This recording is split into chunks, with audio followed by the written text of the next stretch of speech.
अभी रमजान का महीना जो 2 मार्च से शुरू हो रहा है, तो माफ कीजिएगा, सबके ऊपर रोजा फर्ज नहीं होता है। रात के 2 बजे मस्जिदों में माइक पकड़ लेंगे और माइक पकड़ के जोर जोर से चीखेंगे और चिल्लाएंगे, रोजेदार भाइयों उठिए, माँ बहनों उठिए, सहरी बनाइए, लोगों सहरी कर लीजिए, सहरी का टाइम खत्म होने में 1 घंटा बाकी है। फिर 10 मिनट बाद चिल्लाएंगे, 50 मिनट बाकी है, नज़म पढ़ेंगे, नात पढ़ेंगे, हम्द पढ़ेंगे। ये सारी की सारी चीजें तकलीफ देने के ज़िम्न में आती हैं। किसने आपको अथॉरिटी दी और पावर दिया कि आप रात में 2 बजे माइक पे चिल्लाएं और आप इसको सवाब का काम समझते हैं? कौन सी हदीस में आया है कि आप लोगों को रोजे के लिए उठाएं? रोजा रखना फर्ज है, रोजे के लिए उठाना किसी हदीस में नहीं आया है। रोजे के लिए उठाते हो? कभी फजर की नमाज के लिए लोगों को रात के 2 बजे से उठाया है? माइक पकड़ के कहिए लोगों, फजर की अजान होने में 1 घंटा बाकी है, उठिए उठिए। फिर 50 मिनट बाकी है, उठिए, 40 मिनट बाकी है, उठिए। अरे नमाज ज्यादा अफजल इबादत है या रोजा? आप भी कहेंगे नमाज। नमाज के लिए तो आपने कभी नहीं उठाया, फिर रोजे के लिए आप उठाएंगे? और माफ कीजिएगा, सबके ऊपर रोजा फर्ज नहीं होता है।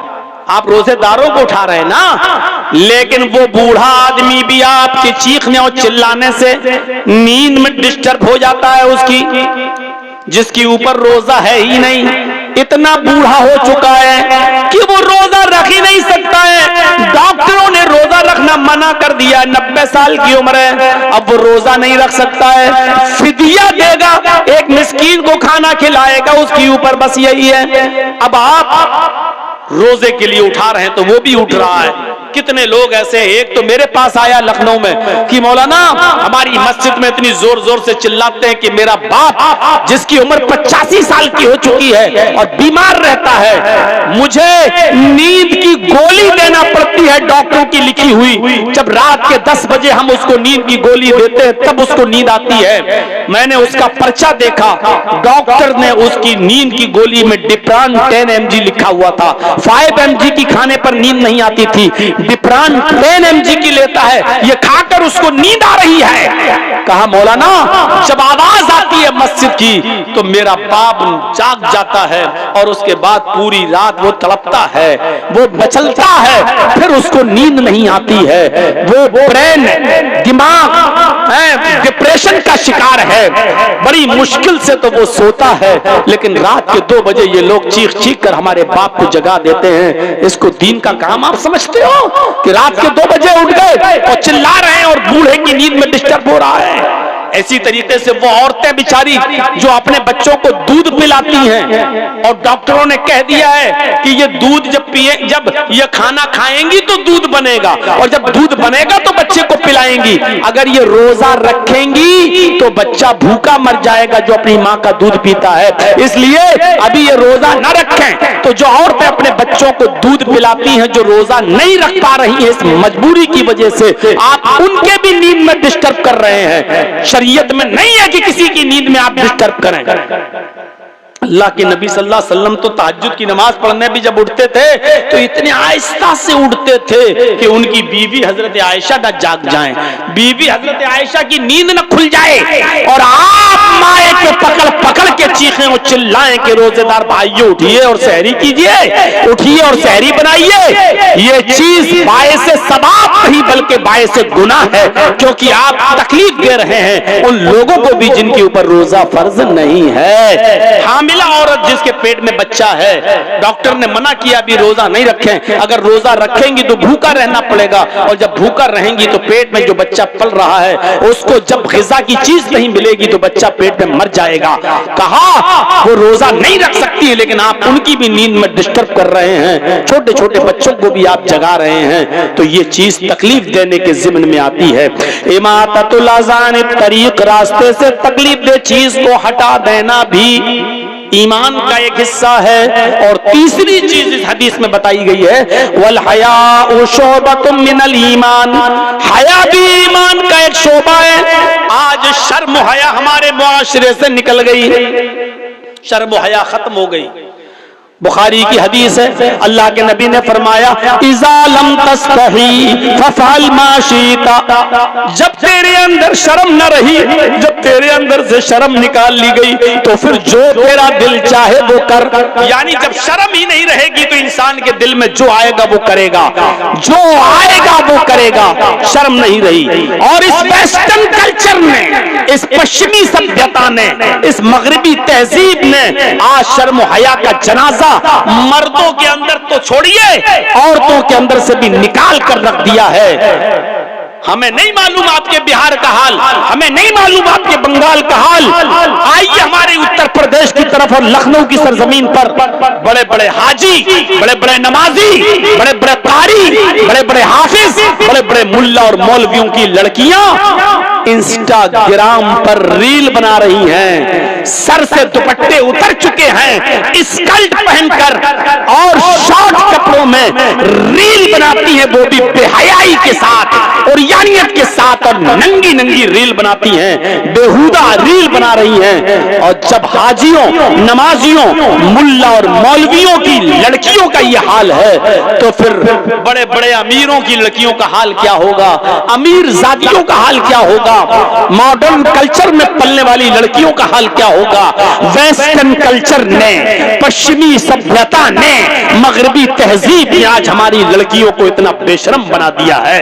तसव्वुर करें आप, घर में रहना इनको बकवास लगता है, घर में रहना कहती है ये चार दीवारी में कैद करके रख दिया है। वाह मेरी बेटियों, वाह मेरी कौम की बच्चियों, वाह मेरी कौम की बहनों, अपने घर में रहकर अपने बाप के लिए खाना बना देना शर्म की बात है, अपने भाई के लिए खाना बना देना शर्म की बात है।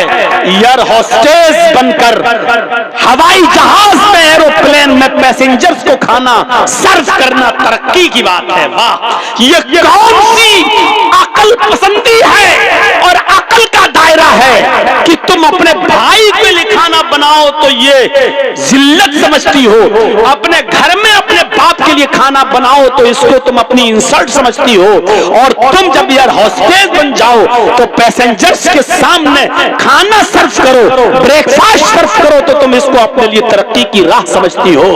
अपने घर में अपने भाई और बहनों के कपड़े धुल देना और साफ कर देने को तुम अपने लिए शर्म समझती हो, और हॉस्पिटल में नर्स का काम करके मरीजों का जख्म साफ कर देना और दूसरों के कपड़ों को धुल देना, इसको तुम अपने लिए काबिल फख्र समझती हो। इस वेस्टर्न कल्चर ने हमारी मां बहनों की अक्लों पर कैसा डाका डाला है।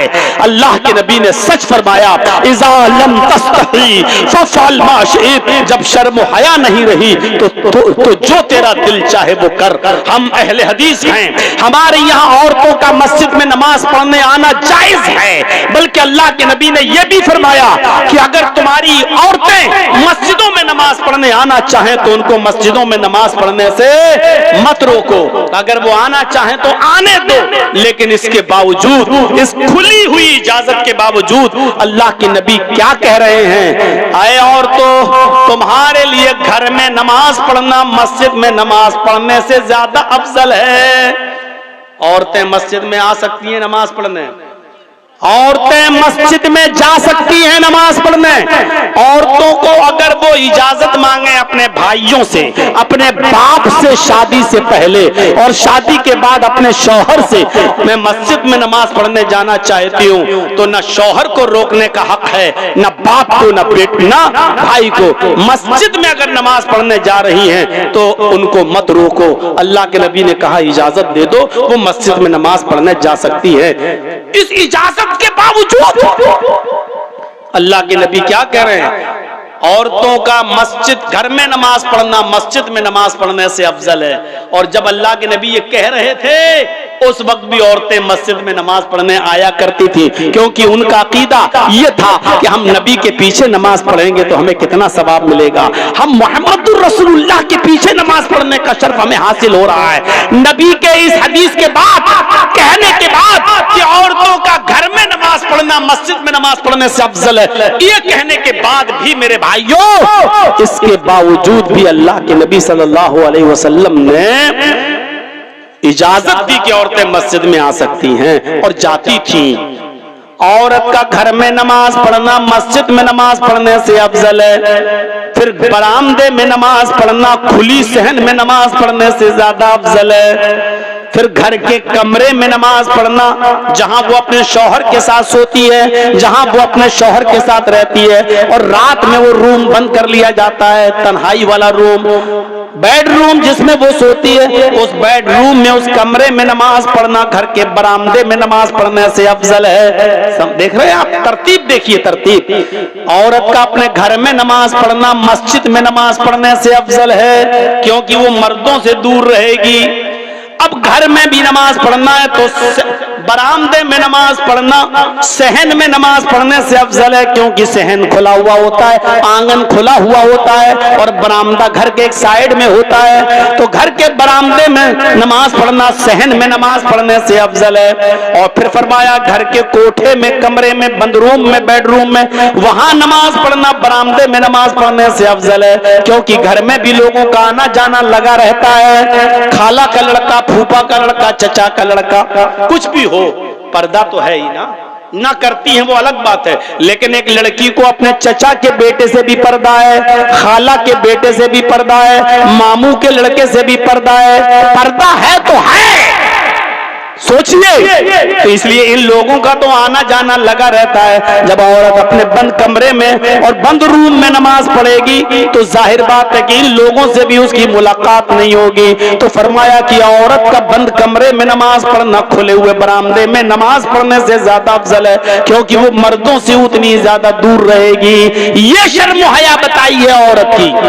औरत से कहा गया जितना तुम मर्दों से दूर रहोगी उतना ज्यादा तुम्हारे लिए फायदेमंद है, अच्छा है। और एक और हदीस से आप अंदाजा लगाइए, अल्लाह के नबी सल्लल्लाहु अलैहि वसल्लम फरमाते हैं कि मस्जिद में जो लोग नमाज पढ़ने आते हो उनको आपने फरमाया कि अगली सफ, पहली सफ तुम्हारे लिए सवाब के एतबार से सबसे अफजल सब है, सबसे अफजल सफ है। और जो लोग पहली सफ में नमाज पढ़ने का सवाब कितना है ये नहीं जानते, अगर उनको मालूम हो जाए, आए लोगों, अगर तुम्हें यह मालूम हो जाए कि अगली सफ में नमाज पढ़ने का सवाब कितना है तो तुम लोग लड़ने लगोगे अगली सफ के लिए, अगली सफ के लिए, पहली सफ के लिए लड़ने लगोगे। कुरान अंदाजी की नौबत आ जाएगी, पर्चियां फेंकी जाएंगी पहले सफ में नमाज पढ़ने के लिए। घर से तुम 2-2, 3-3 घंटा पहले निकलोगे कि मस्जिद में अगली सफ कहीं भर न जाए, इतना सवाब है पहली सफ में नमाज पढ़ने का। लेकिन अल्लाह के नबी औरतों से क्या कह रहे हैं, आए मस्तूरात, आए औरतों की जमात, ये अगली सफ में नमाज पढ़ने का सवाब मर्दों के लिए है। खैरु सुफूफिर रिजाली अव्वलुहा व शर्रुहा आखिरुहा, मर्दों की पहली सफ सवाब के एतबार से सबसे बेहतर है, व शर्रुहा आखिरुहा, और आखिरी सफ, पिछली सफ सबसे बुरी सफ है सवाब के एतबार से मर्दों की। लेकिन औरतों से क्या कह रहे हैं, हाय औरतों, खैरु सुफूफिन निसाई आखिरुहा व शर्रुहा बलवा, हाय औरतों तुम्हारे लिए पिछली सफ सबसे बेहतर है, पिछली सफ, सबसे पीछे वाली सफ औरतों तुम्हारे लिए सबसे बेहतर है सवाब के एतबार से, और सबसे आगे वाली सफ सबसे बुरी है सवाब के एतबार से। अब आप गौर करो, जर्जी साहब नमाज पढ़ा रहे हैं, अल्लाहु अकबर, मेरे पीछे 5 सफ़े लगी हैं मर्दों की, पर्दा पड़ा है उसके बाद पीछे, और उसके बाद 5 सफ़े औरतों की लगी हुई हैं, 5 सफ़े औरतों की लगी हुई हैं पीछे। पहली सफ में मर्द हैं, मर्द की पहली सफ सवाब के एतबार से सबसे बेहतर है, 5 सफ़े पूरी हो गई। मर्दों की पिछली सफ सबसे बुरी है सवाब के एतबार से, सबसे कम सवाब। उसके बाद पर्दा पड़ा है, पर्दा, उसके बाद औरतों की सफ लगी है, 1 2 3 4 5, 5वीं सफ जो सबसे पीछे है औरतों की, वो सवाब के एतबार से सबसे अच्छी सफ है। सबसे ज्यादा सवाब किस औरत को मिलेगा जो सबसे पीछे वाली सफ में है, और सबसे कम सवाब किसको मिलेगा जो सबसे आगे वाली सफ में है। औरत को पिछली सफ में सबसे ज्यादा सवाब मिलेगा, क्यों? क्योंकि वो मर्दों से उतनी ही ज्यादा दूर है। पहले तो औरतों को चाहिए कि वो घरों में नमाज पढ़ें, लेकिन अगर मस्जिद में आना चाहे तो इजाजत है, चलो आ गई। आने के बाद भी याद रखो कि तुम्हारी पिछली सफ सबसे बेहतर सफ है। ये शर्म हया बताई है औरत को इस्लाम ने कि तुम मस्जिद में भी आओ जहां अच्छे लोग आते हैं, नेक लोग आते हैं, और कोई कितना भी बड़ा कमीना, कितना भी बड़ा बदमाश किस्म का इंसान ही क्यों ना हो, लेकिन वो मस्जिद में तुम्हारे साथ गलत काम नहीं कर सकता। मस्जिद का अदब और एहतराम इतना तो है उसके अंदर, जो मस्जिद में तुम्हारे साथ गलत कर ही नहीं सकता, तुम्हारी इज्जत में डाका डाल ही नहीं सकता, इसके बावजूद कहा कि तुम्हारी पिछली सबसे अफजल है, क्योंकि तुम उनसे दूर हो। तो बाजारों में जाने की इजाजत किसने दे दी? शादियों में मर्द और औरतों को एक साथ खाने की परमिशन कहां से मिल गई? और 10 साल से बड़ी लड़की को कॉलेज में, यूनिवर्सिटी में लड़कों के साथ बैठकर एक ही बेंच और एक ही क्लास में पढ़ने की परमिशन कहां से मिल गई? और कॉलेज की कैंटीन में एक साथ चाय पीने की परमिशन कहां से मिल गई? मेरे भाइयों, इन तमाम चीजों पर गौर करो। अल्लाह के नबी सल्लल्लाहु अलैहि वसल्लम ने फरमाया, शादी के मौके पर भी लड़की से जबरदस्ती मत कहो निकाह कबूल किया। कहलवाया जाता है ना, लड़के का निकाह होने से पहले लड़की से पूछा जाता है कि फला लड़के के साथ तुम्हारा निकाह हो रहा है, तुमने कबूल किया, क्या तुम्हें लड़का कबूल है? तो बेचारी बोलती नहीं है शर्म की वजह से, तो जबरदस्ती ये कटमुल्ला जो जाते हैं जाहिल, ये जबरदस्ती कहलवाते हैं। उसमें एक वकील होता है, 2 गवाह होते हैं, कबूल किया, अब वो चुपचाप, अब धीरे से सहेलियां कौनी मार रही है, कह दे कबूल, कह दे। अब उसकी सहेलियां जब कहती है तो वो कहती मैंने कबूल किया। तो वकील पूछता है गवाहों से, इसने जो मुंह चलाया है तुमने सुना? अगर वो गवाह कहते हैं कि नहीं सुना, तो उस लड़की से कहा जाएगा इन दोनों ने सुना नहीं, जरा जोर से बोलो। तब वो जोर से बोलेगी मैंने कबूल किया। का सुना कि हाँ, तब निकाह माना जाता है। जाहिलो, तुम्हें कि बंदरों के हाथ में जब से उस्तरे मिल गए ना, तो शेविंग के बजाय गर्दन काटना शुरू कर दी है दीन की। ये हाल है। अल्लाह के नबी ने कहा कि ये इजाजत का तरीका है ही नहीं। अरे शादी वाले दिन लड़के की तरफ से कपड़े आते हैं लड़की को, और लड़की की तरफ से कपड़े आते हैं लड़की वालों की तरफ से लड़के के लिए। इजाजत का, लड़की की इजाजत है या नहीं, उसका सबसे अच्छा तरीका यह है कि जिस दिन शादी है लड़की की, बारात आ रही है, लोग आ रहे हैं, उस दिन लड़के की तरफ से दिए हुए कपड़े अगर लड़की खुशी खुशी पहन लेती है तो समझ लो कि इजाजत है, उसने पहन लिए कपड़े, इसका मतलब यह है कि लड़की राजी है। अब क्यों कहलवा रहे हो कबूल है कबूल है कबूल है, क्यों कहलवा रहे हो? और ज्यादा से ज्यादा एक बार पूछो फला के साथ तुम्हारा निकाह किया जा रहा, कबूल है? वो खामोश रहेगी। अल्लाह के रसूल ने फरमाया इज़्नुहा सिमातुहा, उसकी खामोशी ही उसकी इजाजत है। मत कहलवाओ कबूल है, दस्तखत कराओ चल दो। नहीं बोली साहब सुना, अरे उसने खामोशी अख्तियार की है ना, यही खामोशी उसकी इजाजत है। ये है शर्म हया औरत की। जो लड़की शादी के मौके पर भी ये ना कह सके कि मुझे निकाह कबूल है या वो लड़का कबूल है, इतनी शर्म हया बताई है अल्लाह के नबी ने। लेकिन ये रात के 1 बजे भी अभी जाइएगा ना, तो अभी भी चोंचे चल रही होंगी मोबाइल पे, हेलो आई लव यू, ये वो, जैसे कबूतर होते हैं ना गुडर गुन करते हैं, ऐसी इनकी चोंचे चल रही होंगी। और अभी भी रात भर बातें कर। गौर करो ये बेशर्मी किस हद तक बढ़ गई। शादी जो एक हलाल रिश्ता, शादी जो एक पाक रिश्ता, निकाह जो एक पाकीज़ा तरीका है मियां बीवी के मिलने का, उसमें भी इतनी शर्म हया बताई कि लड़की नहीं बोल पा रही है तो खामोशी ही को इजाजत मान लो, मत बुलवाओ जबरदस्ती। सोचो, उस रिश्ते में भी ये कहा है जो जायज है, उसमें भी ये कहा कि मत निकलवाओ कहलवाओ उनसे, खामोशी है तो बस इजाजत है। ऐसी लड़की कितना मुंह चलाते हैं। कहां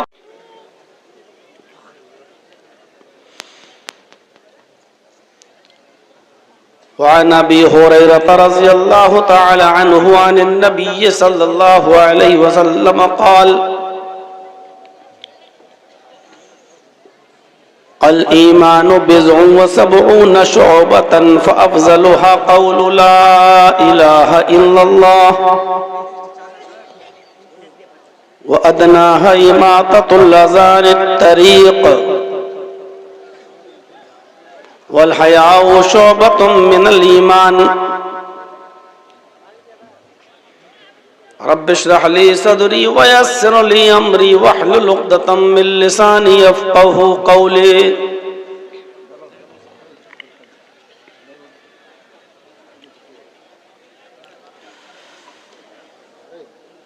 स्टेज पर बैठे हुए निहायत ही मुअज़्ज़ज़ो मुअक्कर उलमाए किराम,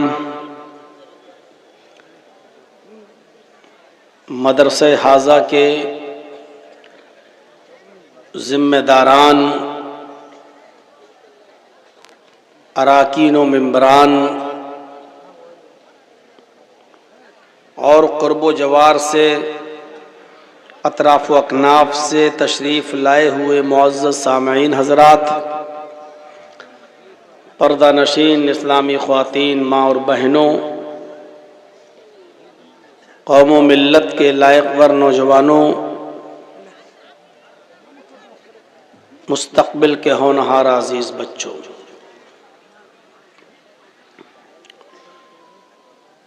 रात के 11:30 बजे तक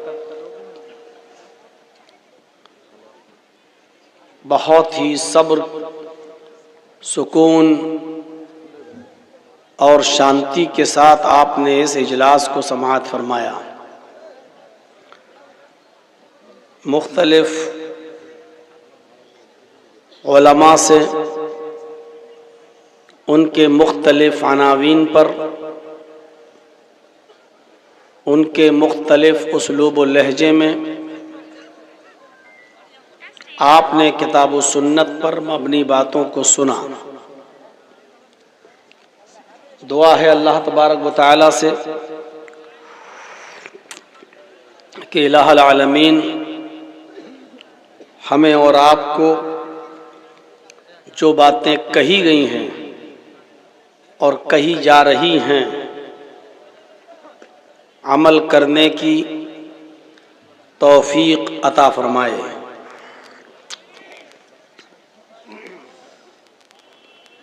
आपने मदरसे का ताउन भी किया और ये दीनी इदारे आप ही लोगों के ताउन से चलते हैं, वरना हमारे यूपी पर अगर आप नज़र डालें और उन स्टेट्स पर नज़र डालें जिस स्टेट में बीजेपी की गवर्नमेंट है, तो आपको अंदाज़ा लग जाएगा कि मदरसों के सिलसिले में उनके क्या नज़रियात हैं और कौन कौन सी चीज़ हुक्मरानों के दिलों में मदरसों के ताल्लुक़ से बैठी हुई है। हमारी यूपी की गवर्नमेंट ने तो बाकायदा सुप्रीम कोर्ट में हलफनामा दे दिया था और मदरसों को बंद करने की अपील और गुजारिश तक कर दी थी, लेकिन भला हो सुप्रीम कोर्ट का जिसने अपना चाबुक और अपना हथौड़ा मदरसों पर नहीं चलाया, बल्कि जो ऑर्डर पास किया है उसमें हुकूमत यूपी को ललकारा है और उसी की सरजनिश की है। तो आपके यहाँ जो इदारे चल रहे हैं खुली फ़ज़ा में और बहुत ही आराम के साथ और सुकून के साथ आप चला रहे हैं और आपके ऊपर कोई आफत नहीं आ रही है, मुसीबत नहीं आ रही है, आप इस चीज़ को गनीमत जानिए। और क़ब्ल इसके कि हमारे इलाके के इदारों पर किसी की बुरी नज़र पड़े, आप इन इदारों को अपने ताउन से नवाजते हुए यहाँ से पढ़ने वाले बच्चों के लिए दुआएं करें कि अल्लाह ताला इन बच्चों को दीन का सिपाही बनाए और इनसे दीन की खिदमत ज़्यादा से ज़्यादा लेता रहे। मेरे साथियों,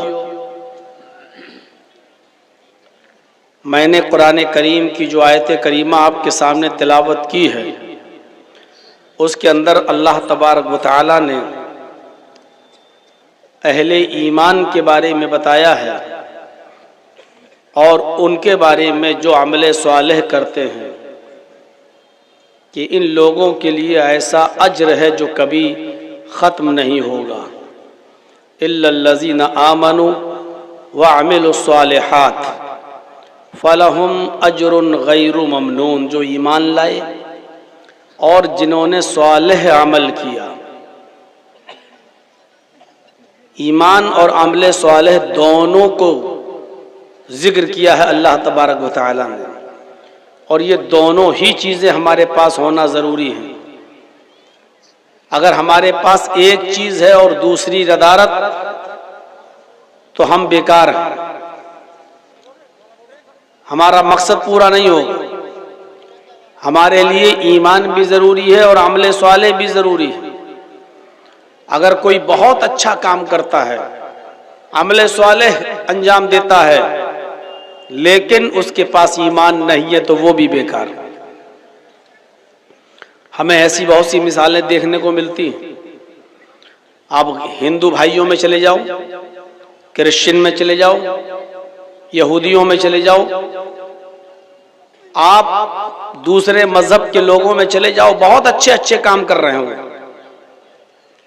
कभी गर्मियों में पानी भर भर के पिलाएंगे, प्याऊ खोलेंगे, आपकी गाड़ी स्टेशन पर जहां रुकेगी आपके कोच के पास, आपकी सीट के पास जाएंगे और आपकी बोतलों में पानी भरेंगे। आप टाटा हॉस्पिटल चले जाइए बम्बई के अंदर, जहां कैंसर का इलाज होता है, कोई ट्रक पर फल फ्रूट भर के ला रहा है, कोई ट्रक पर खाना भर भर के ला रहा है और मरीजों में तकसीम कर रहा है और बांट रहा है, उनका इलाज करवाया जा रहा है।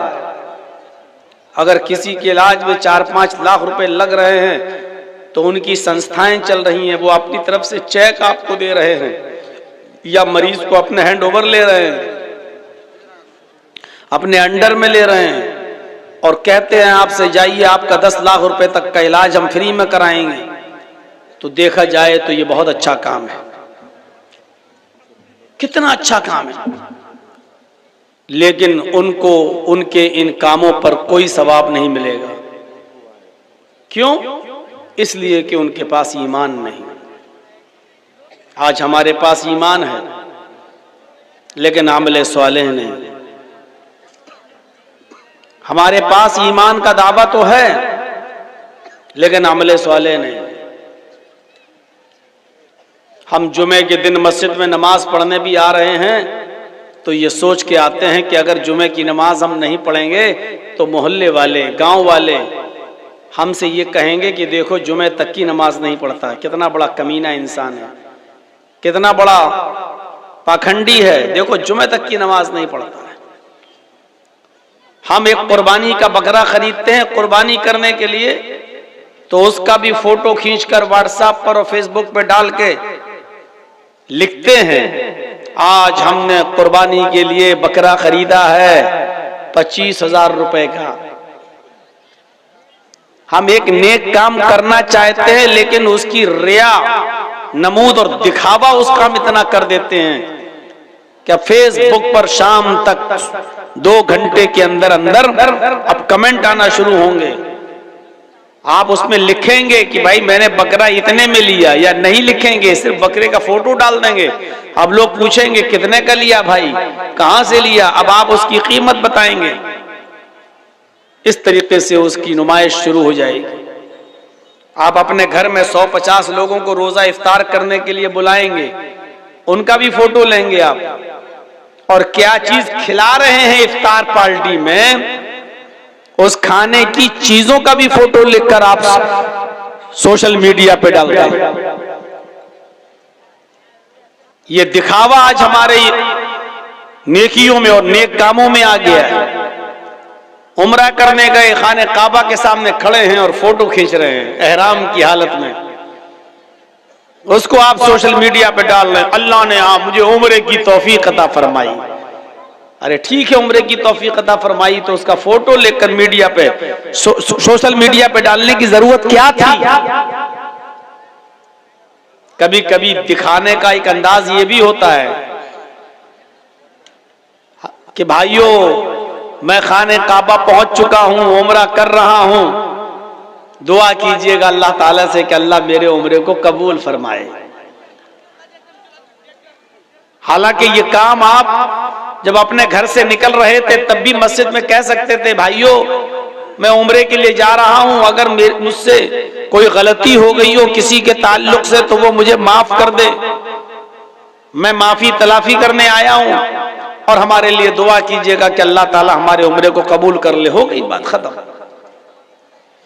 लेकिन सोशल मीडिया पे डालना और उसकी नुमाइश करना,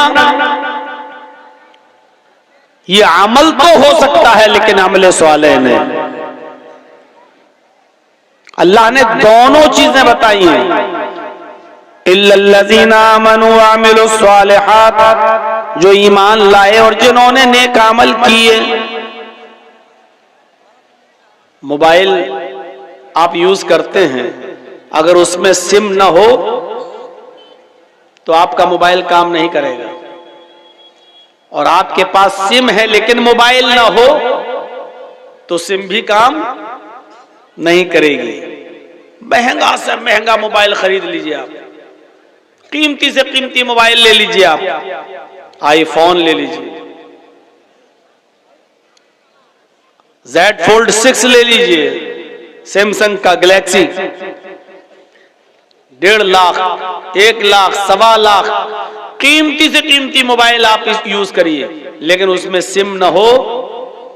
अब आप मोबाइल खरीद के लाए, कान में लगा के हेलो हेलो, अब मोबाइल वाले की दुकान पे जाके कहिए साहब ये तो काम ही नहीं कर रहा है, इतना महंगा मोबाइल, 1.5 लाख का मोबाइल और आवाज ही नहीं जा रही है। वो कहेगा बेवकूफ हो क्या, पागल है हो क्या, इसमें आपने सिम डाला? ओह, तो ऐसे मोबाइल से क्या फायदा जो सिम डालना पड़ेगी इसमें। अब वो आपको बहुत मामूली सा जवाब देगा, भैया सिम तो आपको घटिया से घटिया मोबाइल में भी डालना पड़ेगी, चाहे आप चाइना का भी लेके आइए 500-600 रुपए का, उसमें भी आपको सिम डालना पड़ेगी। 1.5 लाख का मोबाइल लेकिन सिम नहीं, बेकार। और सिम ले लीजिए, किसी भी अच्छी कंपनी की ले लीजिए, जियो की ले लीजिए, एयरटेल की ले लीजिए, वोडा की ले लीजिए, आइडिया, कोई भी सिम ले लीजिए आप, और उसमें पर्याप्त बैलेंस भी डाल दीजिए, 5,000, 10,000, 20,000, 50,000 बैलेंस भी अच्छा खासा है उसके अंदर। अब आप सिम को कान में लगा के कहें हेलो हेलो, भाई आवाज नहीं जा रही, मैंने तो इसमें बैलेंस पड़वा लिया। यार अभी तो आपने इसमें 10-20 हजार रुपए डाले हैं, पैसा तो है इसमें, फिर क्या बात है। वो कहेगा तुम पागल लग रहे हो, इलाज कराओ रांची में जाकर, पागल खाने में भर्ती हो जाओ। ये सिम जो है जब तक किसी मोबाइल में नहीं डालोगे तब तक काम नहीं करेगी। मेरे भाइयों, जिस तरह मोबाइल के लिए सिम जरूरी है और सिम के लिए मोबाइल जरूरी है, उसी तरीके से ईमान के लिए अमले स्वाले और अमले स्वाले के लिए ईमान, ये दोनों जरूरी हैं। आज हमारे पास ईमान है लेकिन अमले स्वाले नहीं, गैर मुस्लिमों के पास अमले स्वाले है लेकिन ईमान नहीं, इसलिए बेकार। इल्लल्लज़ीना आमनू व अमिलुस स्वालिहात, जो ईमान लाए और जिन्होंने नेक अमल किए, इनके लिए अल्लाह ने फरमाया फलहुम अज्रुन गैरु ममनून, इनके लिए कभी खत्म न होने वाला अज्र है। और ऐसे ही लोग बाईमान और मोमिन हैं, और इज्जत, बुलंदी, बादशाह, हुकूमत, सरबुलंदी, रिफात, ये सब उन्हीं लोगों को मिलेगी जिनके पास ईमान। वला तहिनु वला तहजनु व अंतुमुल अलौना इन कुंतुम मुमिनीन, मोमिनो तुम गम न करो मोमिनो तुम मायूस ना हो जाओ, वला तहिनु वला तहजनु, तुम गम न करो, तुम मायूस न हो जाओ, तुम परेशान मत हो जाओ। वअंतुमुल आलऊन, तुम ही सर बुलंद रहोगे, तुम ही बाइज्जत रहोगे, हुकूमत और सल्तनत के मालिक तुम ही रहोगे, हम तुम्ही को इज्जत देंगे, सर बुलंदी देंगे, बादशाहत अता फरमाएंगे। इन कुंतुम मोमिनीन, लेकिन शर्त यह है कि तुम बाईमान हो जाओ, शर्त यह है कि तुम्हारे अंदर ईमान पैदा हो जाए, शर्त यह है कि तुम पहले मोमिन तो बनकर दिखाओ। ईमान होगा तो इज्जत मिलेगी। हम इसका उल्टा मफहूम भी निकाल सकते हैं कि आज इज्जत हमारे पास नहीं है, आज बुलंदी हमारे पास नहीं है, आज रफात हमारे पास नहीं है, हम जलील हैं, रुस्वा हैं, ख्वार हैं, हम मकहूर हैं, मकजूब हैं। तो इसकी वजह यह हुई कि आज हमारे पास ईमान नहीं है। अगर ईमान होता तो आज हमारे पास इज्जत होती, सरबुलंदी होती, हम ऊंचे मकाम और मर्तबे पर फाइज होते। लेकिन आज हम हर जगह जलील हैं, रुस्वा हैं, ख्वार हैं, मकहूर हैं, मकजूब हैं। ज़ुरिबत अलैहिमुज़ ज़िल्लतु वल मस्कना, दुनिया के जिस कोने में मुसलमान आज जिंदा है, जलील है, रुस्वा है, दुनिया के किसी भी चप्पे का और किसी भी खित्ते का हाल उठाकर देखिए और बताइए कि मुसलमान कहां आराम के साथ है, किस जगह मुसलमान चैन और सुकून के साथ है। इराक का हाल देख लो, सीरिया का हाल देख लो, लबनान का हाल देख लो, दमिश्क का हाल देख लो, उर्दून का हाल देख लो, अलजायर का हाल देख लो, लीबिया का हाल देख लो, ईरान का हाल देख लो। मुझे बताओ पाकिस्तान का हाल देख लो, हिंदुस्तान के अंदर तुम अपने हालात पे नजर डाल लो। आज कहां तुम्हारी इज्जत है, कहां तुम्हारा नाम है, कहां बुलंदी आज हमारी कदम बोसी कर रही है, कहां? मेरे भाइयों, दुनिया के किसी दौर में मुसलमान इतना जलील, मुसलमान इतना रुस्वा, मुसलमान इतना बेबस, मुसलमान इतना लाचार, मुसलमान इतना मगदूब और मकहूर नजर नहीं आया जितना कायनात के इस दौर में नजर आ रहा है। और उसकी वजह यह है कि आज हमारे पास ईमान नहीं है। ईमान है तो अमले स्वाले नहीं है, अमले स्वाले है तो ईमान नहीं। ईमान क्या है? ईमान कहते किसे? अल्लाह के नबी सल्लल्लाहु अलैहि वसल्लम ने तो ईमान की 70 से ज्यादा शाखाएं बताई हैं, ईमान के तो 70 से ज्यादा दर्जे बताए हैं, ईमान के तो 70 से ज्यादा शोबे बताए हैं। अल ईमान बिज़्ज़ुन व सबऊन शुअबतन, 70 से ज्यादा शोबे हैं ईमान के। लेकिन 3 शोबों का जिक्र किया है अल्लाह के रसूल ने इस हदीस के अंदर। हम गौर करें क्या ये तीनों चीजें आज हमारे अंदर हैं? 3 चीजों का जिक्र किया है। फ़अफ़ज़लुहा क़ौलु ला इलाहा इल्लल्लाह, ईमान का सबसे अफजल दर्जा, ईमान का सबसे अफजल शोबा यह है कि तुम अपनी जबान से कहो ला इलाहा इल्लल्लाह। वो अदनाहा इमाततुल अज़ा अनित तरीक़, ईमान का दूसरा दर्जा है जो सबसे कमतर दर्जा है, सबसे नीचा दर्जा है। फरमाया इमाततुल अज़ा अनित तरीक़, रास्ते में तकलीफ दे चीज पड़ी हुई हो उसको हटा देना। रास्ते में कोई भी ऐसी चीज पड़ी हुई है जिससे दूसरे लोगों को तकलीफ पहुंच सकती है, ऐसी चीजों को जायल कर देना, हटा देना, खत्म कर देना, मिटा देना, ये ईमान का सबसे निचला दर्जा है और इस हदीस की दूसरी चीज है। और तीसरी चीज वल हया शोबतुम मिनल ईमान, हया भी ईमान का एक शोबा है, हया भी ईमान का एक दर्जा है। शर्म व हया, ये तीन चीजों का जिक्र किया है अल्लाह के रसूल ने इस हदीस में, जिसमें पहली चीज है तौहीद। तो अफज़लुहा क़ौलु ला इलाहा इल्लल्लाह, अपनी जबान से ला इलाहा इल्लल्लाह कहते रहो। सिर्फ कह देना काफी नहीं है, वरना ला इलाहा इल्लल्लाह कहने में टाइम ही क्या लगता है, ला इलाहा इल्लल्लाह लो। और किसी गैर मुस्लिम से कहलवाओ तो बहुत से लोग हैं जो आज कह देंगे ला इलाहा इल्लल्लाह। तो ला इलाहा इल्लल्लाह सिर्फ कह देना काफी नहीं है। ला इलाहा इल्लल्लाह को उसके तकाजे और उसके जो मुतालबात हैं उसको पूरा करने का नाम ला इलाहा इल्लल्लाह। जब तक हम ला इलाहा इल्लल्लाह के तकाजे पूरा नहीं करेंगे और उसके मुतालबे पूरा नहीं करेंगे, ला इलाहा इल्लल्लाह का मकसद हल नहीं होगा और हासिल भी नहीं होगा। ला इलाहा इल्लल्लाह यानी ला माबूदा इल्लल्लाह, ला इलाहा इल्लल्लाह यानी ला मतलूबा इल्लल्लाह, ला इलाहा इल्लल्लाह यानी ला मकसूदा इल्लल्लाह, ला इलाहा इल्लल्लाह यानी ला मौजूदा इल्लल्लाह।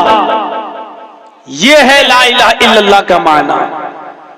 ला इलाहा इल्लल्लाह यानी ला माबूदा इल्लल्लाह, अल्लाह के अलावा हमारा कोई माबूद जिसकी इबादत की जाए अल्लाह के अलावा कोई नहीं है।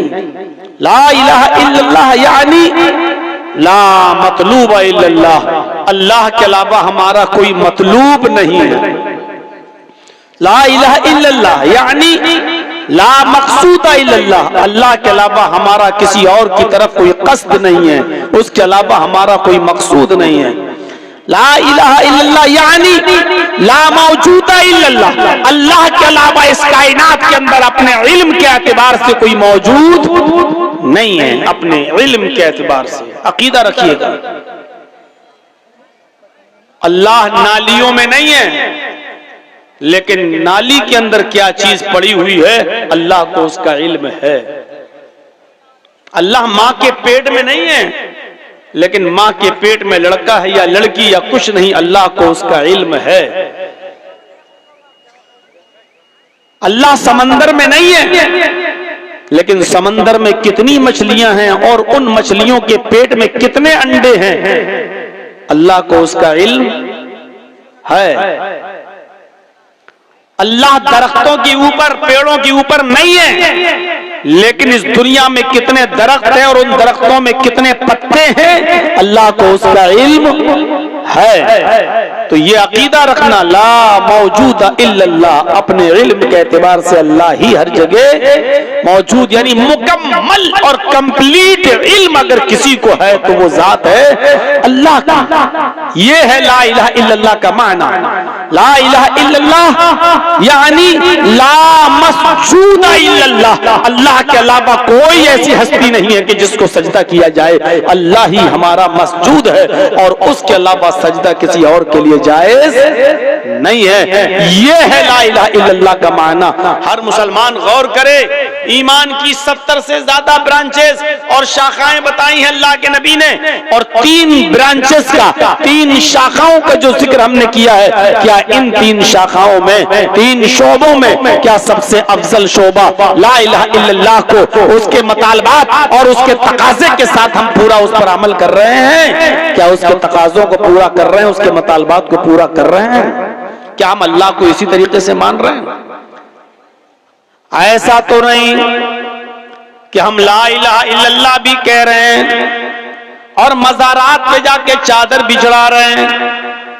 हम ला इलाहा इल्लल्लाह भी कहते जा रहे हैं, कि अल्लाह के अलावा कोई माबूद नहीं, और अपनी हाजत रवाई और मुश्किल कुशाई के लिए हम गैरों के आस्थानों पे जाके हम ये भी कहते जा रहे हैं कि बाबा तेरे दर पे आया हूं तो झोला झोली भर के जाऊंगा।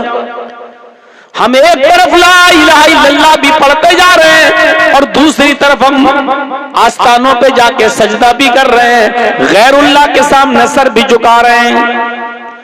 हम ला इलाहा इल्लल्लाह पढ़ रहे हैं कि सबसे ज्यादा इल्म अल्लाह को है और इल्म के एतबार से वो हर जगह मौजूद है, और फिर हम यही सिफत हम उसके बंदों में मानकर ये अकीदा भी रख रहे हैं कि हमारे फला फला को भी कयामत तक का इल्म है, हमारे फला फला बुजुर्ग को भी कयामत तक की बात मालूम है।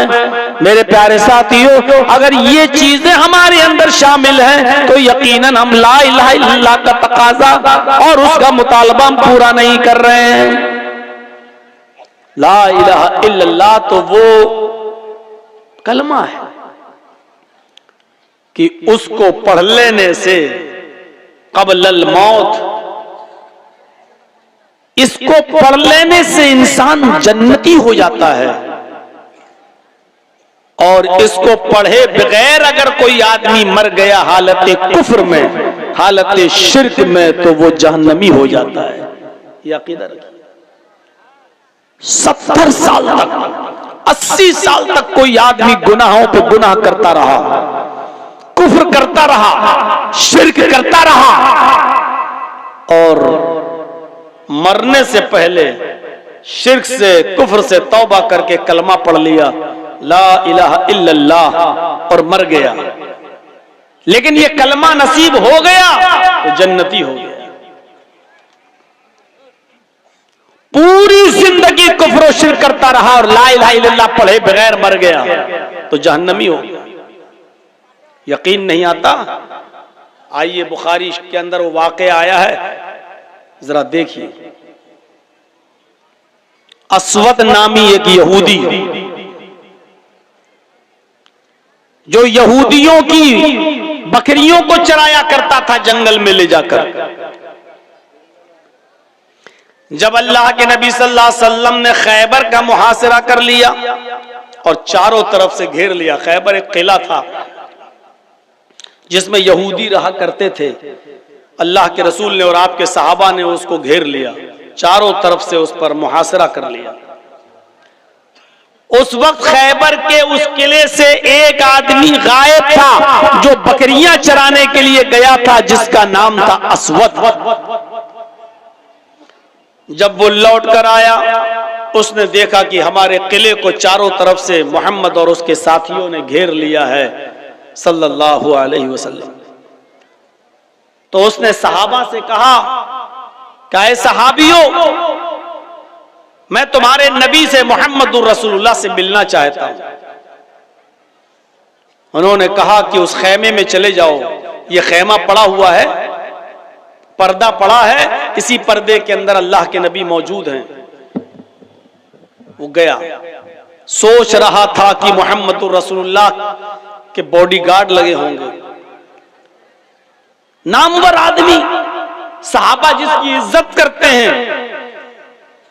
जब मोहम्मदुर रसूलुल्लाह खखारते हैं आ करके, जब जमीन पर थूकते हैं, तो सहाबा किराम तो उस थूक को भी जमीन पर गिरने नहीं देते, बल्कि उसको अपने हाथों पर मल कर अपने जिस्म पर मल लेते हैं तबर्रुकन।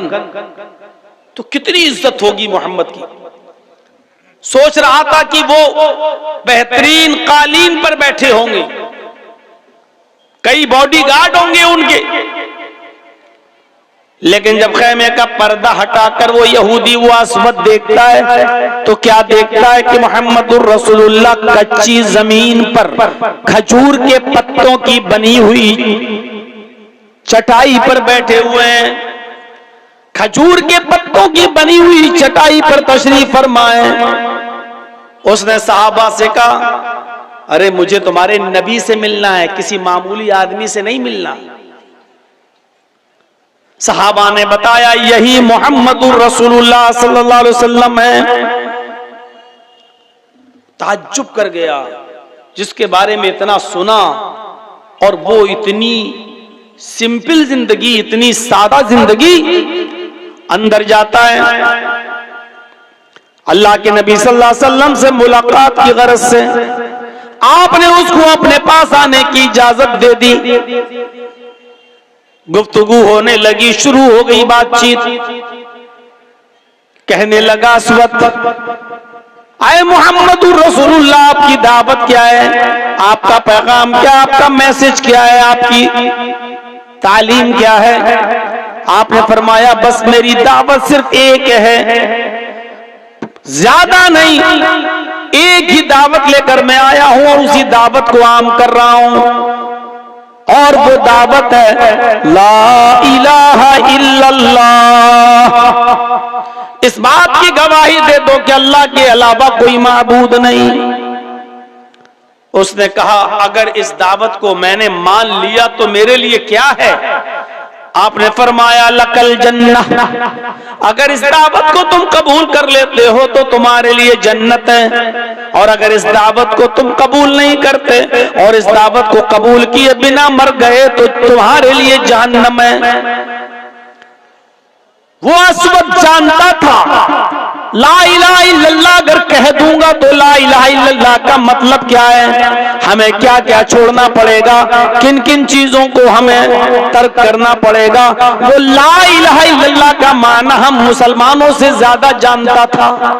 वो जानता था कि मोहम्मदुर रसूलुल्लाह सल्लल्लाहु अलैहि वसल्लम जिस ला इलाहा इल्लल्लाह का कलमा हमारे मुंह से निकलवाना चाहते हैं, इसका मतलब ये क्या है, हमें किन किन को छोड़ना पड़ेगा, किन किन की इबादत तर्क करना पड़ेगी, किन किन से मदद मांगना तर्क करना पड़ेगा। वो इस बात को अच्छी तरीके से जानता था। कहने लगा मोहम्मद इब्ने अब्दुल्लाह, अगर मैंने ये कलमा पढ़ लिया तो मेरे लिए क्या है? फरमाया लकल जन्नत, तेरे लिए जन्नत है। उसने कहा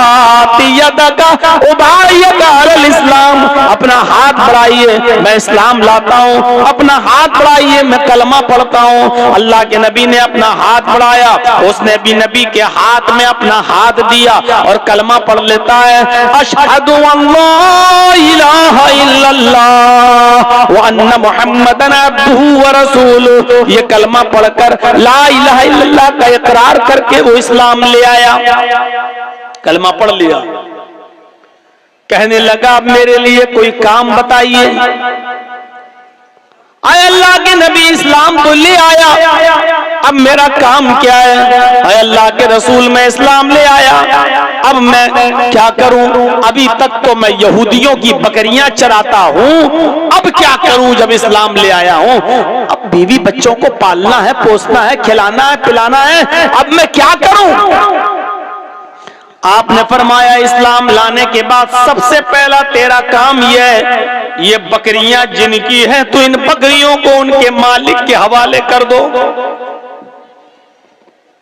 आज तो इस्लाम है हमारे पास और मुसलमान हैं हम, फिर भी दूसरों की अमानतें खाए बैठे हैं, दूसरों की जमीन और जायदाद पर कब्जे किए बैठे हैं।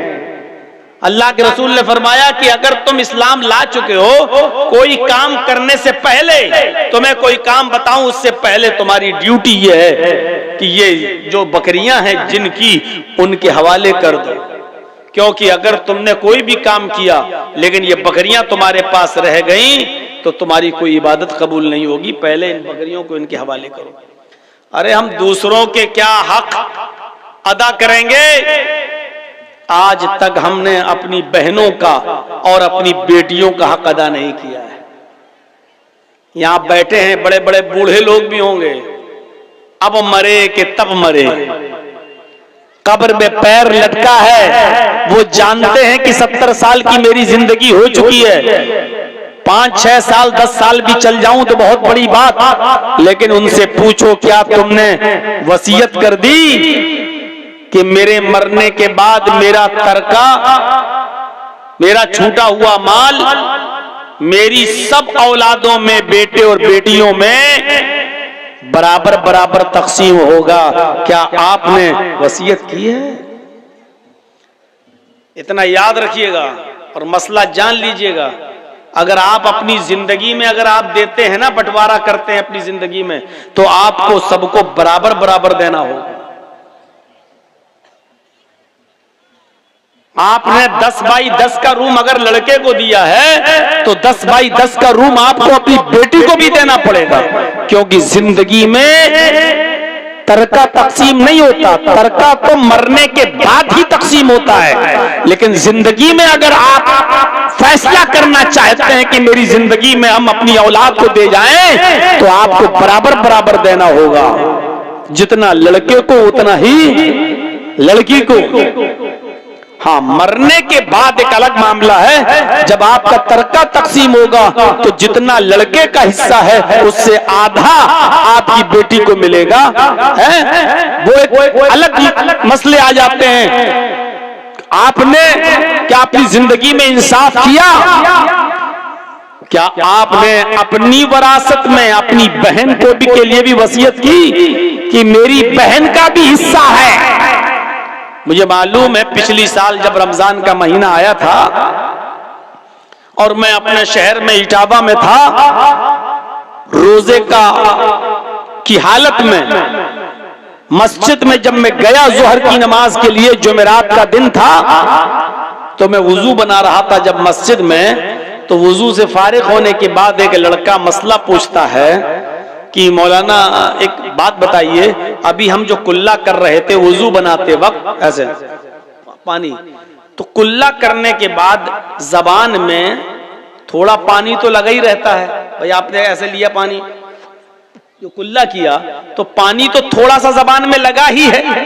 आप दांतों से ऐसे थोड़ी करते हैं, ऐसे थोड़ी करते हैं। आपने पानी लिया, कुल्ला किया, अब जबान में जो पानी लगा रह गया, चिपका रह गया, थूक निगलते वक्त वो पानी जो जबान में चिपका है, अगर वो हलक के रास्ते से पेट में चला जाए तो उससे रोजे पे कोई फर्क पड़ता है कि नहीं पड़ता है?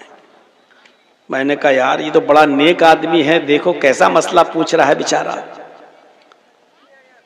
मैंने उससे कहा कि तुमने मसला तो अच्छा पूछा है, लेकिन कल जुमा है, इंशाअल्लाह जुमे के खुतबे में मैं वो मसला बयान करूंगा, सबको फायदा हो जाएगा, तुम्हारे अकेले को क्या है, कल हम जुमे में बता देंगे इंशाअल्लाह। अगले दिन जुमा था, वो पहली सफ में आके बैठा हुआ था कि आज मौलाना साहब मसला बताएंगे और लोगों से मैं कहूंगा कि देखो मैंने पूछा था। मुझे एक दिन का जो मौका मिला, इस एक दिन में मुझे मेरे मोहल्ले के और गांव के लोगों ने बताया मौलाना क्या पूछ रहा था। मैंने कहा कल बताऊंगा इंशाअल्लाह जुमे में। अरे वो तो बड़ा बेईमान आदमी है, बड़ा कमीना आदमी है, वो मसला पूछता है, आपके पास आता है। उसने अपनी बहनों का हक मारा है, अपनी बेटी का हक मारा है, अपने बेटों को दे दिया अपनी जिंदगी में कि जाओ ये तुम्हारा, ये तुम्हारा, और बेटियों की शादी कर दी, उसको कुछ देता ही नहीं, कहता नहीं बेटियों का क्या है, शादी कर तो दी, जहेज दे तो दिया, ना अपनी बहन को दिया ना बेटियों को दिया। अब दूसरे दिन जब जुमे का दिन था, मैंने खुतबा दिया और आधे घंटे का ही खुतबा होता है। मैंने उसी खुतबे में बयान किया कि लोग मसला पूछते हैं, जबान का चिपका हुआ पानी अगर हलक के रास्ते से पेट में चला जाए तो रोजे पे फर्क पड़ता है कि नहीं पड़ता है। इतना अहम सवाल, इतना अहम मसला, लेकिन पूछने वाले लोग ऐसे हैं जो अपने बेटियों का और अपनी बहनों का हक मार के खा गए। वो लोग ये मसला पूछते हैं कि रोजे पे फर्क पड़ता है कि नहीं पड़ता है। मेरे भाइयों, नबी अकरम सल्लल्लाहु अलैहि वसल्लम ने इस्लाम कबूल करने के बाद अस्वद को क्या बताया? आए अस्वद, सबसे पहले तुम्हारे पास जो दूसरों का माल है, बकरियां, इनको इनके मालिकों के हवाले कर दो। अस्वद ने कहा ठीक है। अस्वद उन बकरियों